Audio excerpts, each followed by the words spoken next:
But one of the reasons why so many people stop the fat is because of cholesterol.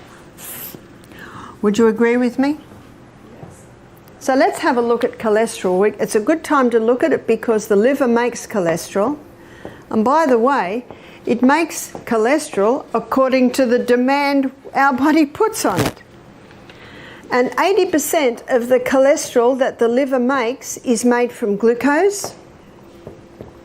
And 20% of the cholesterol that the liver makes is made from fat.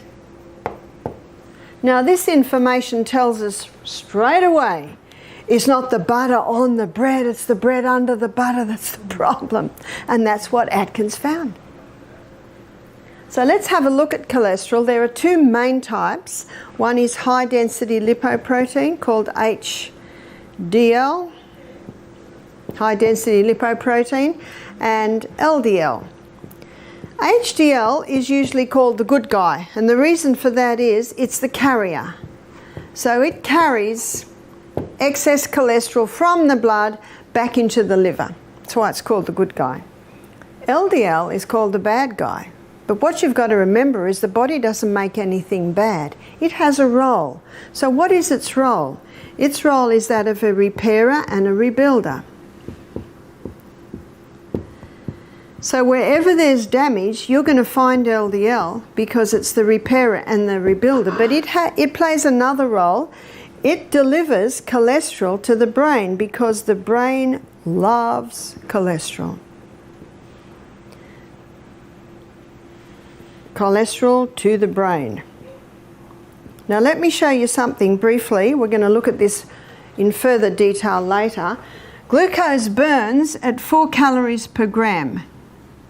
A calorie is a unit of energy. That's what glucose burns at. Whereas fat burns at 9 calories per gram. Can you see why the brain loves fat? Because fat is going to give more than twice the units of energy, and our brain cells, they're consuming fuel fast. Let's have a look at the blood vessel and how the cholesterol works in the blood vessel. Because of its low density, LDL is always on the edge.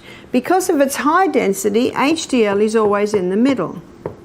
Dr. Natasha Campbell McBride, who wrote the book Put Your Heart in Your Mouth, she spends the first 4 chapters of her book defining what damages the arterial wall. See, the arterial walls are lined with little endothelium cells, and chemicals damage them. Heavy metals damage them. There's your mercuries. Also, what damages them is mold. And we're exposed to, she defines, the reason why it's 4 chapters, she defines all the different chemicals. They're in toothpaste, they're in food.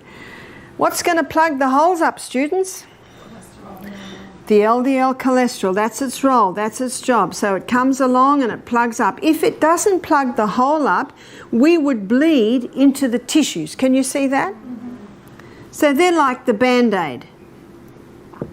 But the person doesn't realise that the mouldy house is killing them. The person doesn't realise the 4,000 chemicals that are in a cigarette. So they keep smoking. They don't realise the danger in their washing detergents, in their toothpaste. So can you see that it's still happening? And they read an article that says, no, mercury does not kill you at all. Well, I haven't read the science. You know, it's a neurotoxin. Can you see what's happening? Something else is happening. So all through the bloodstream, we've got little molecules of protein. When a person is on a high carbohydrate diet, releasing a lot of glucose into the blood, the glucose connects with the protein molecules, and these little combinations become sticky and they stick. And let's say we've got a narrow piece here and they come along and oops, they've caused a blockage. That is the number 1 cause of heart disease. That is the number 1 cause of a stroke, is this little blockage here from the movement of the combination of the glucose and the protein making it sticky molecules. On a low carbohydrate diet, you haven't got that process happening.